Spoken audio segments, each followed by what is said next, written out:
नमस्कार मित्रों। उम्मीद है आप सब बढ़िया होंगे। दोस्तों, आज एक खास टॉपिक पे चर्चा करने के लिए आप सबके समक्ष आया हूँ। टॉपिक का नाम है राष्ट्र निर्माण में युवाओं की भूमिका। हमारा जो भारत देश है, इसको विकसित बनाने में हम सबकी क्या भूमिका होनी चाहिए, उसी पे मैं चर्चा करने के लिए आप सबके समक्ष आया हूँ। तो चलिए टॉपिक को स्टार्ट करते हैं।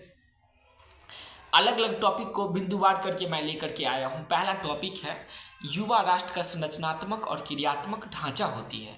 हमारे देश के जो युवा है, चूँकि आप सभी जानते होंगे, भारत पूरे विश्व का सबसे ज़्यादा युवा आबादी वाला देश है और जिसमें हमारे बिहार में भी सबसे ज़्यादा युवा रहते हैं।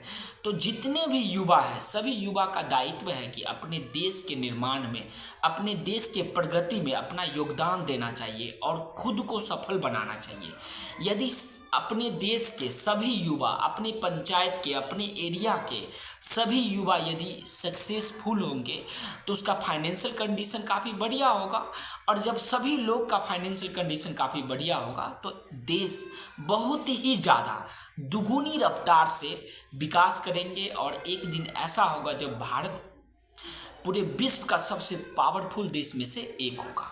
तो पहला पॉइंट उम्मीद करते हैं आप समझ गए होंगे। दूसरा पॉइंट है हर राष्ट्र की सफलता का आधार उसकी युवा पीढ़ी और उसकी उपलब्धियां होती हैं। जितने भी देश हैं आज के समय में भी, जो भी देश विकसित देश हो चुका है, जैसे यूनाइटेड स्टेट ऑफ अमेरिका, चीन, जापान और भी जो भी देश हैं, वहाँ देखेंगे अगर वो देश बहुत ही ज़्यादा पावरफुल देश हो चुका है तो उसका मेन रीज़न है वहाँ के युवा बहुत ही ज़्यादा सक्सेसफुल है।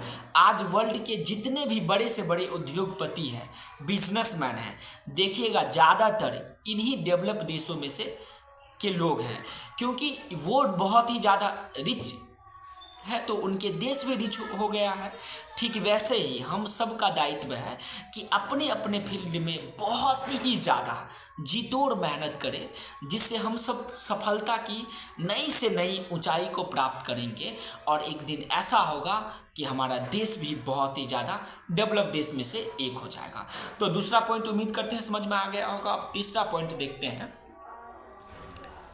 युवा राष्ट्र निर्माण में सर्वोच्च भूमिका निभा सकता है। हमारे जो युवा है अपने राष्ट्र के निर्माण में सर्वोच्च भूमिका निभा सकता है। हर चीज़ में आप सब जानते होंगे कि युवा में बहुत ही ज़्यादा जोश, जुनून और साहस होता है, और उस जोश, जुनून और साहस को अगर अपने काम में लगा दे तो वो बहुत बड़ी सफलता प्राप्त कर सकती है। चाहे कोई भी काम हो, चाहे आप पढ़ाई लिखाई कर रहे होंगे, वो भी आपका काम हुआ, वो आपका दायित्व है, वो आपका कर्तव्य है, उसको बढ़िया से निभाइए। या आप मान लीजिए किसान हैं या मजदूर है या कोई काम कर रहे हैं तो आप उसमें अपना 100% दीजिए। और टेक्नोलॉजी का समय है, सोशल मीडिया का ज़माना है, सोशल मीडिया से ज्ञान अर्जित कीजिए और अपने काम के रफ्तार को बढ़ाइए, उसमें गुणवत्ता को लाइए, तो आप बहुत ही जल्दी सफलता प्राप्त करेंगे। चाहे कोई भी काम हो तो उसमें अगर आप सफल होंगे तो आपका अच्छा कंडीशन होगा। जब आपका अच्छा कंडीशन होगा तो देश का अच्छा कंडीशन होगा। फिर आगे का टॉपिक है युवाओं को राष्ट्र की आवाज़ माना जाता है। आप अपने देश के, आप अपने आसपास के पार्टिकुलर जगह के आवाज़ को उठा सकते हैं। कहीं किसी के साथ नाइंसाफ़ी हो रहा है या कोई लोग आपको दबा रहे हैं, या मान लीजिए हमारे नेता ही हैं जिनको हम लोग बहुत ही उम्मीद से चुन करके और पार्लियामेंट भेजते हैं, और वे गवर्नमेंट के थ्रू, इंडियन गवर्नमेंट के थ्रू या राज्य सरकार के थ्रू जो हमें सुविधा प्रोवाइड करवाया जाता है, वो सुविधा हम लोग के पास डायरेक्ट रूप से नहीं पहुंच पाती है। तो हम सब का दायित्व है कि उन नेताओं के प्रति आवाज़ उठाए और हमारा जो हक है उसे पाने के लिए उसका लड़ाई भी लड़े एकजुट होकर के। तभी हमारा देश, हमारा आसपास के एरिया डेवलप होगा। उदाहरण के तौर पे मान लीजिए वारिस नगर विधानसभा क्षेत्र में हम सभी आते हैं, तो यहाँ के जो विधायक है, क्या हमारे विधानसभा के विकास के लिए वो काम कर रहे हैं या नहीं?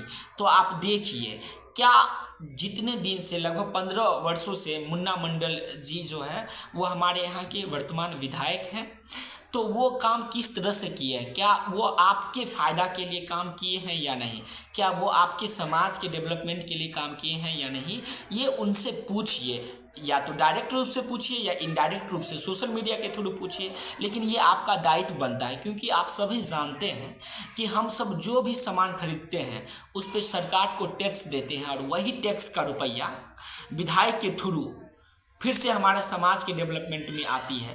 तो रुपया किसी विधायक का नहीं होता, किसी नेता का नहीं, बल्कि हम सब का रुपया है।